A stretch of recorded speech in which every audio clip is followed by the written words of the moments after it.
Ernakulam Maharajas college stadium പവലിയനിലെ കടകളിൽ നിന്ന് വാടക ഇനത്തിൽ പിരിച്ചെടുക്കാനുള്ളത് 2.5 കോടി രൂപ.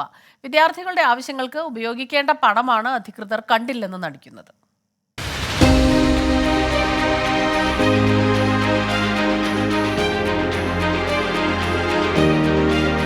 14 മുറികളാണ് മഹാരാജാസ് കോളേജ് സ്റ്റേഡിയം പവലിയനിലുള്ളത്.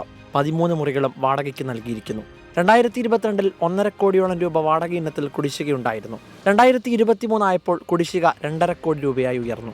കട നടത്തിപ്പുകാരിൽ ഒരാൾ മാത്രം നൽകാനുള്ളത് 15 ലക്ഷത്തോളം രൂപ. വിവരാവകാശ നിയമപ്രകാരം രേഖകൾ ആവശ്യപ്പെട്ടിട്ടും നൽകാൻ കോളേജ് അധികൃതർ തയ്യാറായില്ല. അപ്പീലിലൂടെയാണ് രേഖകൾ ലഭിച്ചത്. കോളേജ് അധികൃതരും കട ഉടമകളും ഒത്തുകളിക്കുന്നുവെന്നാണ് ആരോപണം. ഇവർ ഈ കലാമത്സരങ്ങൾക്കൊക്കെ പങ്കെടുക്കുന്നത് എറണാകുളം ടൗണിലെ പലവരെയും കടം വാങ്ങിച്ചും കൂപ്പൺ അടിച്ച് പിരിച്ചും പച്ച മലയാളത്തിൽ പറഞ്ഞാൽ തെണ്ടുക എന്ന് പറഞ്ഞാൽ അതുവരെ ചെയ്തിട്ടാണ് അവർ ഈ കലോത്സവത്തിൽ പങ്കെടുത്തുകൊണ്ടിരിക്കും. അതിൽ തന്നെ അവർ ഈ വർഷം 14 വർഷത്തിന് ശേഷം 1ാം സ്ഥാനം കരസ്ഥമാക്കുകയും ചെയ്തു. അപ്പോൾ ഇവരുടെയൊക്കെ ക്ഷേമത്തിനൊക്കെ വേണ്ടി ഉപയോഗിക്കേണ്ട ഈ കോടിക്കണക്കിന് രൂപയാണ് ഈ കടകൾ വാടക കൊടുത്ത ഇനത്തിൽ കുടിശ്ശിക ഇനത്തിൽ തിരിച്ചു കിട്ടാനുള്ളത്. ഈ തുക കൃത്യമായിട്ട് തിരിച്ചെടുക്കുകയാണെങ്കിൽ കോളേജിൻ്റെ വികസനത്തിന് മാത്രമല്ല കോളേജിൻ്റെ എല്ലാ സർവോന്മുഖമായ വികസനത്തിന് ഉപയോഗിക്കാൻ കഴിയും. കോളേജിന്റെ അടിസ്ഥാന സൗകര്യ വികസനത്തിനും താത്കാലിക ജീവനക്കാർക്കുള്ള ശമ്പളത്തിനുമാണ് ഈ തുക വിനിയോഗിക്കേണ്ടത്. ഹൈക്കോടതി നിർദ്ദേശപ്രകാരം വാടക കുടിശ്ശിക പിരിക്കാനുള്ള നടപടി തുടങ്ങിയതായി കോളേജ് അധികൃതർ അറിയിച്ചു.